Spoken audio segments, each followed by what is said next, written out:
My name is Juan Carlos Gamero Salinas, PhD student at the School of Architecture of the University of Navarra, doing a PhD on overheating risk of buildings in warm tropical climates.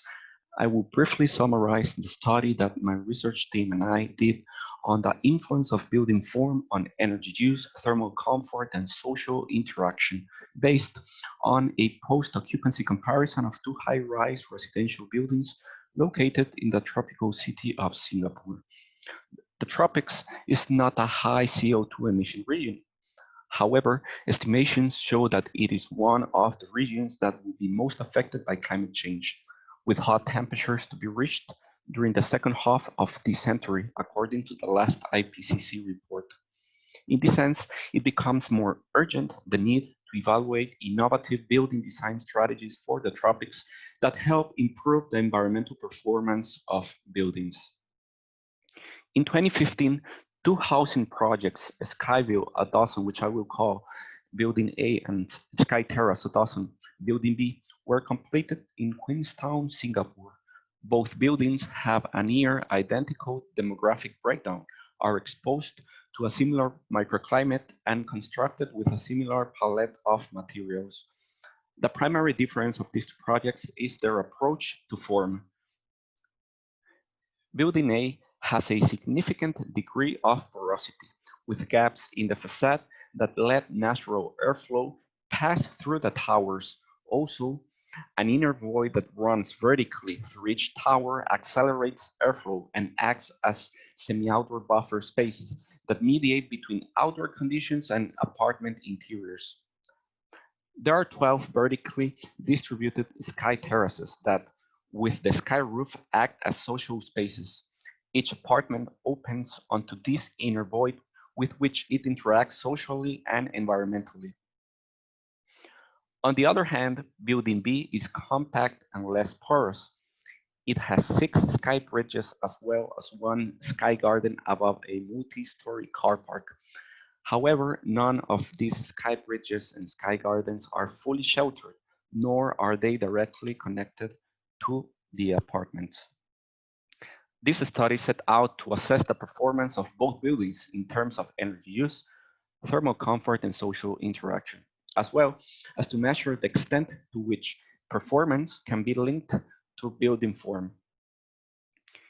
In order to assess the performance of each building, surveys were conducted to randomly selected residents of both buildings with questions such as, what is your approximate monthly electricity bill for energy use?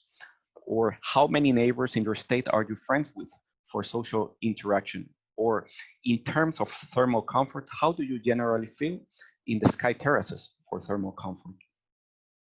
Also, surveys were accompanied with behavioral observations, building form variables, and measurements of air temperature taken for both buildings in sky terraces and outdoors for a 6-day period. Non-parametric statistical tests were performed in order to compare Building A and Building B. On energy use, the reported electricity bill of surveys in Building A is lower than in Building B by almost $23, difference statistically significant. On the use of air cons, even though the two buildings are not significantly different in the ownership of air cons, more surveys from Building A say they use air cons at night when compared with Building B. On perceived thermal comfort, the mean answer on the comfort scale for Building A tends towards greater perceived comfort, with almost 92% of surveys saying to feel very comfortable or comfortable, while the mean answer for Building B tends towards neutrality, with almost 59% of respondents saying so. Regarding social interaction, in Building A, surveys consider on average 10.2 neighbors as friends in comparison to surveys on Building B, who consider 7.5 neighbors as friends, difference that is marginally significant. Regarding behavior observations, sky terraces in Building A account for 257 visitors during the period of measurement, while in Building B, 60. Regarding building form variables, Building A has 4 times more surface area for sky terraces than Building B, as well as 23 times more surface area that is shaded.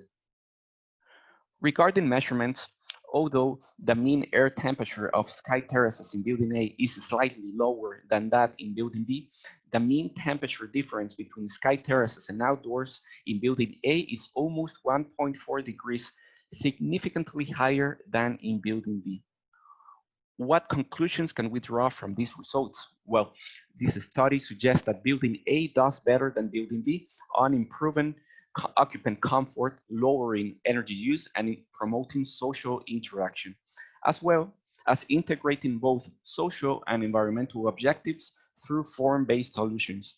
For instance, in Building A, the presence of sheltered and thermally comfortable social spaces appear to lower barriers to neighborly interactions, with an inner void and sky terraces acting as a nexus of social interaction where residents are able to establish social relations with neighbors. Also, self-reported electricity bills given by residents of Building A shows that the inner void may be acting as a thermal buffer space between indoors and outdoors, and therefore affecting the energy performance of the apartments. Future research should increase survey size, access actual energy bills, as well consider the role of the mean radiant temperature in sky terraces. Also, in the Singapore context, it will be necessary to compare Building A and Building B, both relatively new, with earlier generations of public housing typologies, which had different sizes and arrangements of social spaces. Thank you.